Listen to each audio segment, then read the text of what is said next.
Is Sterling Heights still a good place to buy a home in 2026? The short answer is yes, but it depends heavily on where you work, what kind of lifestyle you want, or whether you understand the true cost of owning a home here. Let's break it down. You have several great neighborhoods, roads. There's also Dodge Park, right? So Sterling Heights has a lot to offer. First, it remains one of Southeast Michigan's more practical suburban housing markets. As of spring of 2026, the median home sale price is around $320,000. That's not exactly cheap, but compared to communities like Troy, Rochester Hills, or part of Oakland County, your money can still go further here. You'll find plenty of traditional subdivisions, brick ranches, colonials, and homes with larger yards. The market has also been relatively stable. Prices have continued to rise modestly, but we're not seeing the kind of explosive growth that would make me call Sterling Heights a speculative market. In other words, this is less about buying the next hot neighborhood and more about buying a dependable home in a convenient neighborhood. Sterling Heights is centrally located in Macomb County and has several major employers in the area. The location is one of the city's biggest strengths, and if you work on the east or the northeast side, Sterling Heights can be an excellent home base for people commuting to Warren, Troy, Auburn Hills, Clinton Township, or even northern Detroit.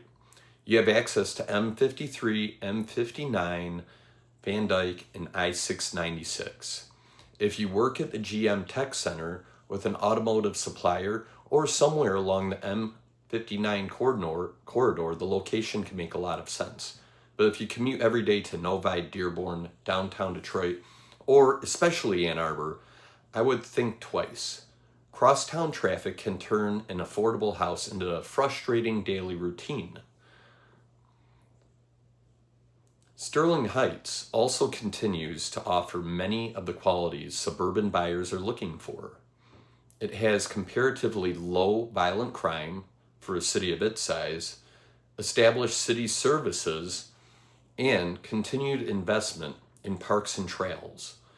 Dodge Park has become a real community centerpiece, and the projects such as the Lakeside Mall redevelopment will eventually bring new housing, businesses, and more walkable development to the northern part of the city. That said, Sterling Heights is still overwhelmingly car dependent. If you want a walkable downtown, historic architecture, independent restaurants around every corner, or an active nightlife scene, this probably wouldn't be your first choice. Now let's talk about the issues buyers can easily overlook. A large portion of the housing stock was built between the 1960s and 1990s. That doesn't make these bad homes.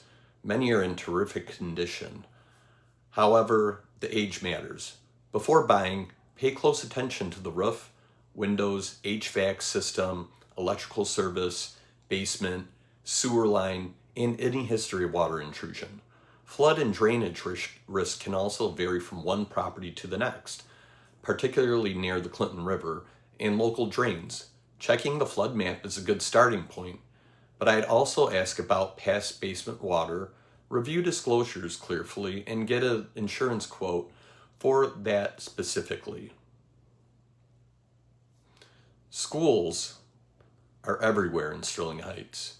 They're an assignment, and it's another detail you'll have to verify.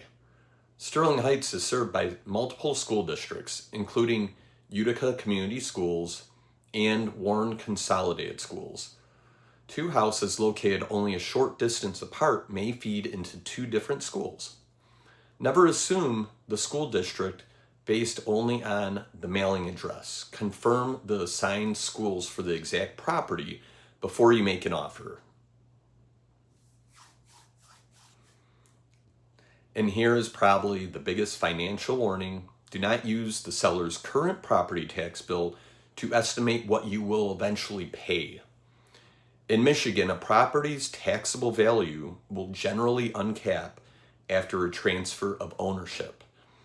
If the seller has owned the home for 20 or 30 years, or maybe longer, their tax bills may be substantially lower than what yours will be once it uncaps.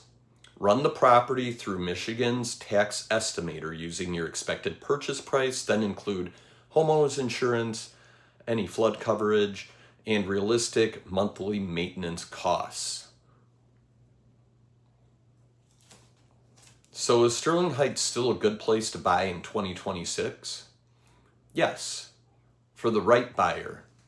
It's a strong option if you work on the east or northeast side, want a relatively safe and established suburban community, and expect to stay in the home for at least 5 to 7 years.